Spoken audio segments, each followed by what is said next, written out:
Para hablar del origen de las bases de datos debemos remontarnos a la antigüedad, donde los primitivos tenían unos métodos de conteo, los cuales se podían ver con palo de conteo y también nudos que hacían para poder tener, en este caso, llevar la cuenta de lo que hacían.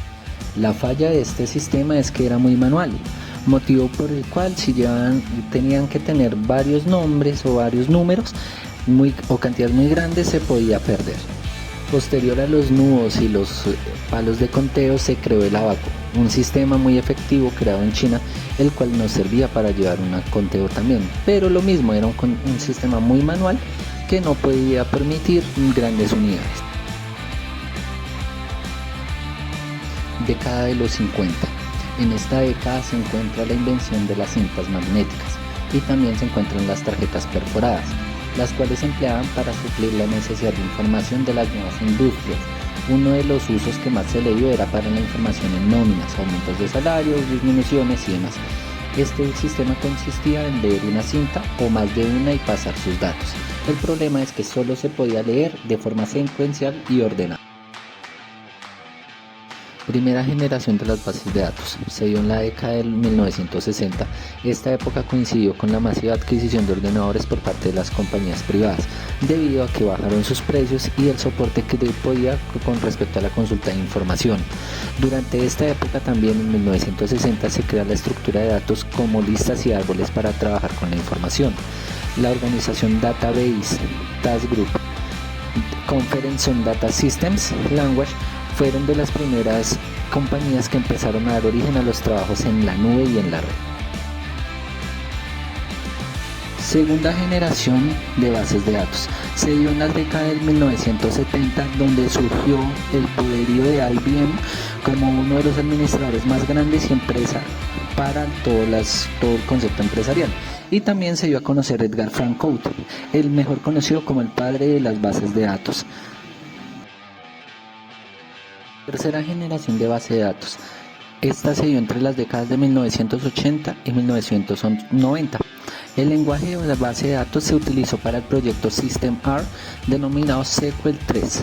Evolucionó al hoy conocido SQL, el cual fue adoptado por una gran cantidad de compañías como Oracle o Sybase para implementar sus productos, convirtiéndose de este modo en un estándar industrial en lo que respecta a las bases de datos relacionales. Bases de datos en el siglo XXI. Estos últimos dos son porque han evolucionado las bases de datos de objetos relacionales, que es una extensión de bases de datos tradicional y las que se proporcionan características de la programación orientada a objetos. Presenta las que el futuro de las bases de datos a finales del siglo XX se caracterizó por la aparición del WWW, World Wide Web, y ello afectó a las bases de datos, ya que por este medio se facilitaba la consulta de las bases de datos, la cual actualmente Internet nos ofrece una gran capacidad de almacenamiento de información en la nube, sin interrupciones, con rapidez, entre otras características interesantes que hacen de la cloud computing el futuro de la programación y por ende de las bases de datos. ¿Qué es la arquitectura de datos? Una arquitectura de datos describe cómo se gestionan los datos, desde la recopilación hasta la transformación, la distribución y el consumo. Establece el plan para los datos y la forma en que fluyen a través de los sistemas de almacenamiento de datos. Es fundamental para las operaciones de procesamiento de datos y las aplicaciones de inteligencia artificial. El diseño de una arquitectura de datos debe registrarse por los requisitos del negocio que los arquitectos de datos y los ingenieros de datos utilizan para definir su respectivo modelo de datos y las estructuras de datos subyacentes que lo sustentan. Dentro de las arquitecturas de datos incluyen tres tipos de modelos: modelos de datos conceptuales, modelos de datos lógicos y modelos de datos físicos. Modelos de datos en la arquitectura. Los modelos de datos se dividen en tres ramas: modelos de datos conceptuales, también conocidos como modelos de dominio, ofrecen una imagen general de lo que contendrá el sistema, cómo se organizará y qué reglas de negocio se aplican. Modelos de datos lógicos son menos abstractos y brindan más detalles sobre los conceptos y las relaciones en el dominio bajo consideración.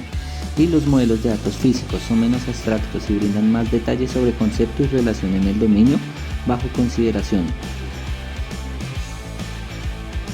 Tipos de sistema de gestión de datos. Almacenes de datos. Un depósito de datos agrega datos de los diferentes orígenes de toda empresa. Es un repositorio único y central y coherente. Data Marts. Data Marts es una versión focalizada de un depósito de datos que contiene un subconjunto más pequeño de los datos importantes y necesarios para un equipo individual o un grupo seleccionado. Lagos de datos. Mientras que los almacenes de datos procesan datos, un lago alberga datos en brutos, normalmente en petabytes. La arquitectura de datos. Entramado de datos. Un entramado es una arquitectura que se centra en la automatización de la integración de datos, la ingeniería de datos y el gobierno de una cadena de valor de los datos entre su proveedor y consumidor. Malla de datos. Una malla es una arquitectura de datos descentralizada que organiza los datos por dominio empresarial. Reducción de la redundancia. Puede haber campos de datos que se solapen y de diferentes orígenes, lo que incrementa el riesgo de incoherencia. Mejora en